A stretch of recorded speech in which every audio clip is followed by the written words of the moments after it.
ಸ್ವಾಮಿ ಕೊಲೆ ಪ್ರಕರಣದಲ್ಲಿ ಜೈಲು ಪಾರಾಗಿರುವ ನಟ ದರ್ಶನ್ ಪುಸ್ತಕ ಓದುತ್ತಾ ಕಾಲ ಕಳೆದರೆ ಪವಿತ್ರ ಗೌಡ ತಮ್ಮ ಆತ್ಮಕಥೆ ಬರಿತಾ ಇದ್ದಾರೆ ಅಂತ ವರದಿಯಾಗಿದೆ. ದರ್ಶನ್ ಮತ್ತು ಸಹಚರರು ಮೊದಲ ಬಾರಿಗೆ ಬಂಧನವಾಗಿ 2 ವರ್ಷ ಕಳೆದಿದೆ. ಚಿತ್ರದುರ್ಗದ ರೇಣುಕಾಸ್ವಾಮಿ ಕೊಲೆ ಪ್ರಕರಣದಲ್ಲಿ ಬಂಧನಕ್ಕೊಳಗಾಗಿ ಪರಪ್ಪನ ಅಗ್ರಹಾರ ಜೈಲಿನಲ್ಲಿರುವ ನಟ ದರ್ಶನ್ ಪುಸ್ತಕದ ಮೊರೆ ಹೋಗಿದ್ದಾರೆ. ಆರೋಪಿ ಪವಿತ್ರ ಗೌಡ ಬರವಣಿಗೆಯ ಮೊರೆ ಹೋಗಿದ್ದಾರೆ. ಜೈಲಿನಲ್ಲಿರುವ ದರ್ಶನ್ ಕಾಲ ಕಳೆಯಲು ಪುಸ್ತಕದ ಮೊರೆ ಹೋಗಿದ್ದಾರೆ. ಸಹ ಕೈದಿಗಳೊಡನೆ ಒಂದೇ ಬ್ರ್ಯಾಕ್ನಲ್ಲಿದ್ದು ವಾರಕ್ಕೆ 2 ರಿಂದ 3 ಪುಸ್ತಕ ಓದುತ್ತಾ ಇರುವುದಾಗಿ ಮೂಲಗಳು ತಿಳಿಸಿದೆ. A1 ಪವಿತ್ರ ಗೌಡ ಪರಪ್ಪನ ಅಗ್ರಹಾರ ಜೈಲಿನಲ್ಲಿದ್ದು ಬರವಣಿಗೆಯ ಮೊರೆ ಹೋಗಿದ್ದಾರೆ. ತಮ್ಮ ಆತ್ಮಕಥೆ ಬರೀತಾ ಇದ್ದರಂತೆ. ನಟ ದರ್ಶನ್ ಮತ್ತು ಸಹಚರರು ಮೊದಲ ಬಾರಿಗೆ ಬಂಧನವಾಗಿ 2 ವರ್ಷ ಕಳೆದಿದೆ.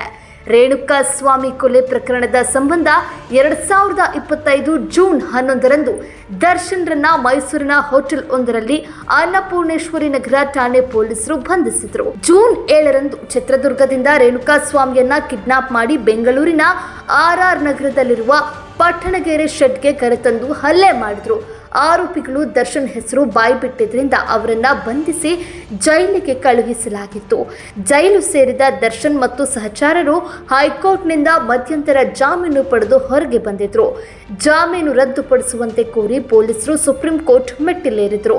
ಸುಪ್ರೀಂ ಕೋರ್ಟ್ ದರ್ಶನ್ ಮತ್ತು ಸಹಚರರ ಜಾಮೀನು ರದ್ದು ಮಾಡಿದ್ರು.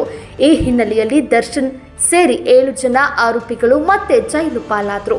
ಇನ್ನು ಕೊಲೆ ಪ್ರಕರಣದಲ್ಲಿ ಸಹ ಆರೋಪಿಯಾಗಿರುವ ಸ್ಟೋನಿ ಬ್ರೋಕ್ ರೆಸ್ಟೋರೆಂಟ್ ಮಾಲೀಕ ವಿನಯ್ ಹಾಗೂ ಮೊದಲನೇ ಆರೋಪಿ ಪವಿತ್ರ ಗೌಡ ಸಹಾಯಕ ಪವನ್ ಸೇರಿ 5 ಮಂಜೂರು ಮಾಡಿರುವ ಜಾಮೀನು ರದ್ದುಪಡಿಸುವಂತೆ ಕೋರಿ ರಾಜ್ಯ ಸರ್ಕಾರ ಸಲ್ಲಿಸಿದ ಅರ್ಜಿಗಳನ್ನು ಹೈಕೋರ್ಟ್ ತಿರಸ್ಕರಿಸಿದೆ.